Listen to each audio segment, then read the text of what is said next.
जय श्री राधे। वैशाख महात्म 15वां अध्याय। अब जानते हैं आगे की कथा।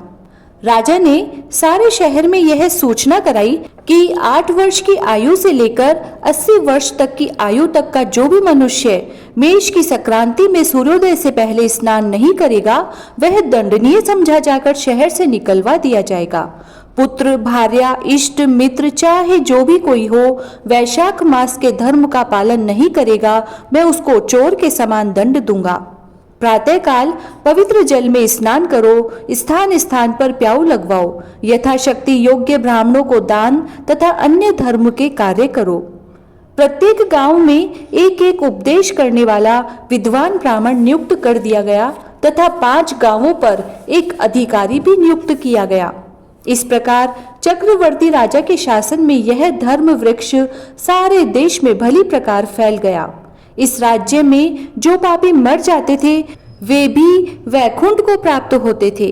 वैशाख मास में एक बार के स्नान करने से पापों से मुक्त होकर कोई भी प्राणी यमपुरी को नहीं जाता। इस कारण उस सूर्यवंशी राजा ने यम के सब लेखों को मिटा दिया। मनुष्यों के जो भी पुराने कर्म थे सब नाश हो गए। चित्रगुप्त के लिए लिखने को कुछ भी न रहा तथा सब नर्क भी खाली हो गया। तब एक समय नारद जी यमराज के पास जाकर कहने लगे कि राजन, नर्क में पहले जैसे हाहाकार शब्द नहीं सुने जाते हैं। चित्रगुप्त के पास भी लिखने को कुछ नहीं, हाथ पर हाथ रखे मुनि बैठे हैं। बड़े बड़े पापी भी अब तुम्हारे लोक में नहीं आते, इसका क्या कारण है? तब धर्मराज कहने लगे कि हे महामुने, एक राजा पृथ्वी पर हुआ है। अपने राज्य में उसने आज्ञा दी है कि जो कोई वैशाख मास के धर्मों का पालन नहीं करेगा वह दंडनीय होगा। इसीलिए उसके डर के मारे राज्य के सभी प्राणी वैशाख मास के धर्मों का पालन कर वैकुंठ को जा रहे हैं। कर्मों के नाश से चित्रगुप्त के लिए लिखने को कुछ भी न रहा और मैं काठ की मूर्ति के समान बैठा हूँ। अब मैं युद्ध करके उस राजा को मारूंगा, क्योंकि मेरे पास अब कुछ काम न रहा और सेवक को स्वामी का कार्य अवश्य करना चाहिए। यदि वह मुझसे नहीं मरेगा तो ब्रह्मा जी के पास जाकर सब प्रकार के वृत्तांत बताकर निवेदन करूंगा।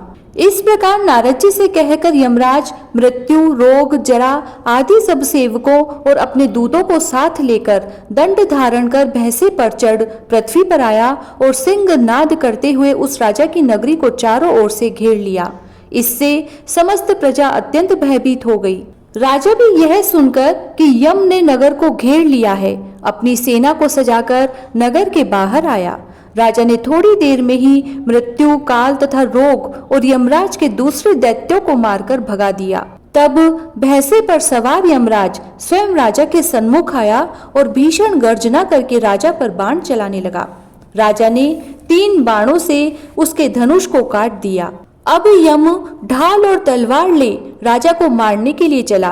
तब राजा ने उसकी ढाल तलवार भी काट दी और काले सर्प जैसी फुकार मारता हुआ क्रोधित होकर एक बाण यम के मस्तक पर मारा। तब यमराज ने क्रोधित हो दंड उठाया और उसको ब्रह्मास्त्र से अभिमंत्रित कर राजा पर छोड़ दिया। उस समय बड़ा हाहाकार मच गया। तब भगवान विष्णु ने अपने भक्त की रक्षा के लिए सुदर्शन चक्र छोड़ा, जो युद्ध स्थल में आ पहुंचा और दंड से युद्ध कर ब्रह्मास्त्र का निवारण करता हुआ यमराज को मारने लगा। यह देख वह भक्त राजा भयभीत होकर चक्र की स्तुति करने लगा कि हे भगवान विष्णु के हाथ के आभूषण, सहस्त्र बार तुम्हें मेरा नमस्कार है। भगवान तुमको सारे लोगों की रक्षा के लिए धारण करते हैं, क्योंकि जो देवताओं के द्रोही है तुम उनके काल हो। सो हे जगतपते, इस यम की रक्षा करो। ऐसी स्तुति सुनकर चक्र यम को राजा के पास छोड़ स्वयं वैकुंठ को चला गया। फिर यम उदासीन होकर ब्रह्मलोक में ब्रह्मा जी के पास गया। उसको इस प्रकार देखकर सब सभागण विस्मित होकर आपस में कहने लगे कि यम का यहाँ पर कैसे आना हुआ? कहीं ब्रह्मा जी के दर्शन को तो नहीं आया? इसको तो कभी क्षण भर को भी अपने काम से अवकाश नहीं मिलता। देवता तो कुशल से हैं, ऐसी बात न कभी पहले देखी न सुनी। यह सब ऐसा कह ही रहे थे, तभी प्राणियों का स्वामी और सूर्य का पुत्र यम ब्रह्मा जी के चरणों में इस प्रकार गिर गया जैसे जड़ से कटा हुआ वृक्ष निराश्रित होकर पृथ्वी पर गिर जाता है। यम त्राही त्राही पुकारने लगा कि हे देवेश, मेरा अत्यंत अपमान हो गया। मेरे वस्त्र व बही खाते फाड़ डाले, मुझको अत्यंत पीटा गया है। मेरी प्रतिष्ठा और मर्यादा सब भंग हो गई। हे कमलासन, आपके होते हुए मेरी यह दुर्गति हुई। ऐसा कह वह पृथ्वी पर गिर गया। तब वहां पर बड़ा कोलाहल हुआ। सब आपस में विचार करने लगे कि जो स्थावर जंगम सबको खाने वाला, मनुष्यों को संताप देने वाला, दुखी कैसे हो गया।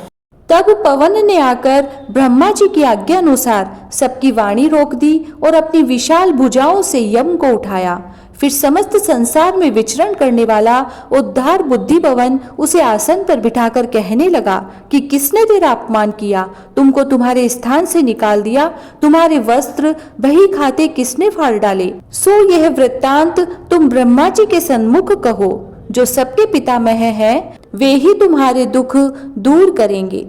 जय श्री राधे। 15वां अध्याय समाप्त।